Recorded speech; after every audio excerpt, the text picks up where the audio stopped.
Assalamualaikum warahmatullahi wabarakatuh. Dalam ajaran Islam, kita mengenal istilah qadha dan qadar sebagai bagian dari rukun iman yang keenam. Qadha sendiri secara bahasa berarti ketetapan, keputusan, atau pelaksanaan. Sementara secara istilah dalam akidah, qadha adalah ketentuan Allah Subhanahu wa Ta'ala yang telah ditetapkan sejak zaman azali terhadap segala sesuatu yang berkenaan dengan makhluknya. Sebagai kelanjutannya, istilah qadar secara bahasa diartikan sebagai kepastian atau ukuran. Adapun secara istilah, qadar adalah perwujudan atau kenyataan dari ketetapan Allah Subhanahu wa Ta'ala terhadap segala sesuatu yang berkenaan dengan makhluknya sesuai dengan ukurannya dan pada waktu yang telah ditentukan. Dengan demikian, qadha adalah rencana atau keputusan, sementara qadar adalah implementasi atau realisasi dari rencana tersebut. Dalam pandangan Islam, qadha dan qadar tidak bisa dipisahkan satu sama lain. Qadha adalah hukum Allah Subhanahu wa Ta'ala, sedangkan qadar adalah pelaksanaan atau kenyataan dari hukum tersebut. Sebagai contoh, Allah Subhanahu wa Ta'ala telah menetapkan bahwa setiap yang bernyawa pasti akan merasakan kematian. Ini adalah qadha. Kemudian, kapan dan di mana kematian itu terjadi pada setiap individu adalah qadar. Untuk memperkuat keyakinan kita, terdapat banyak sekali dalil dalam Al-Quran dan As-Sunnah tentang hal ini. Di antaranya adalah sabda Rasulullah SAW dalam hadis yang diriwayatkan oleh Imam Muslim, "Sesungguhnya, penciptaan salah seorang di antara kalian dikumpulkan dalam perut ibunya selama 40 hari. ثم يكون علقة مثل ذلك ثم يكون مضغة مثل ذلك ثم يرسل إليه الملك فيخفيه بأربع كلمات برزقه وعماله وأجاله وشقي أم سعيد." Artinya, kemudian menjadi segumpal darah seperti itu, kemudian menjadi segumpal daging seperti itu, kemudian diutuslah malaikat kepadanya, lalu ditiupkan roh kepadanya, dan diperintahkan untuk menetapkan 4 perkara, rezekinya, amalnya, ajalnya, dan apakah dia celaka atau bahagia. Inna kulla syai'in khalaqnahu biqadarin. Artinya, sesungguhnya segala sesuatu kami ciptakan dengan qadar. Ma asaba min musibatin fil ardi wala fi anfusikum illa fi kitabin min qabli an nabra'aha inna dzalika 'ala Allah yasirun.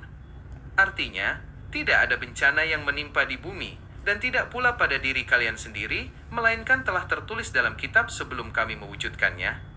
Sesungguhnya yang demikian itu mudah bagi Allah.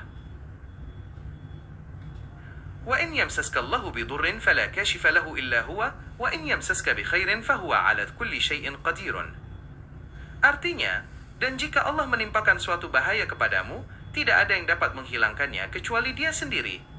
Dan jika Dia mendatangkan kebaikan kepadamu, Dia maha kuasa atas segala sesuatu. Wallahu ya'lamu wa antum la ta'lamuna. Artinya, dan Allah mengetahui sedangkan kamu tidak mengetahui. Sebagai seorang mukmin, meyakini qadha dan qadar secara benar akan membawa ketenangan batin yang mendalam.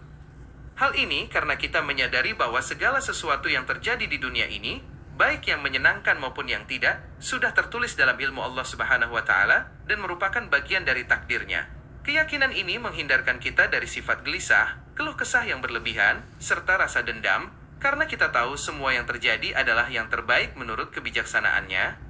Dengan demikian, kita dapat menjalani hidup dengan penuh optimisme dan kepasrahan total kepadanya. Perlu kita pahami pula bahwa beriman kepada qadha dan qadar tidak berarti kita bersikap pasrah tanpa usaha. Islam mengajarkan kita untuk terus berusaha dan berikhtiar dalam menggapai kebaikan, namun selalu menyadari bahwa hasil akhirnya berada di tangan Allah Subhanahu wa Ta'ala. Dengan demikian, usaha kita menjadi bernilai ibadah dan tawakal kita menjadi sempurna karena kita telah menyerahkan segala urusan kepadanya.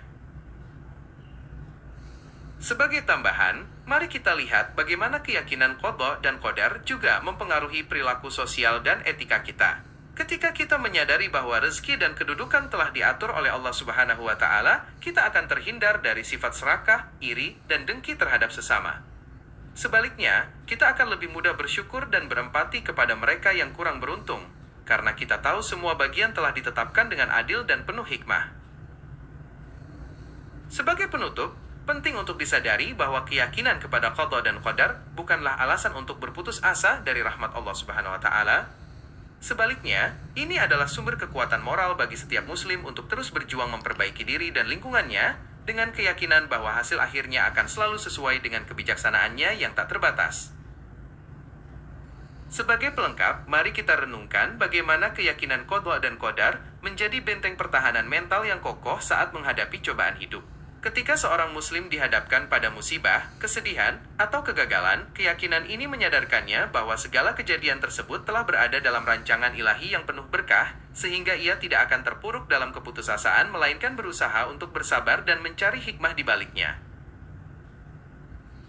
Sebagai penutup tambahan, penting untuk diingat bahwa iman kepada qadha dan qadar menuntut kerelaan hati untuk menerima segala ketetapannya. Ketika kita dapat mengikhlaskan hati, menerima segala bentuk ujian, kita akan meraih kedamaian jiwa yang sesungguhnya, karena kita meyakini bahwa setiap langkah telah diatur oleh Yang Maha Mengetahui dan Maha Bijaksana.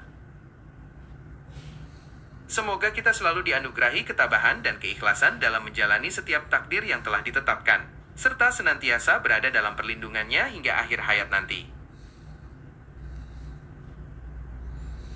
Wabillahi taufiq wal hidayah. Wassalamualaikum warahmatullahi wabarakatuh.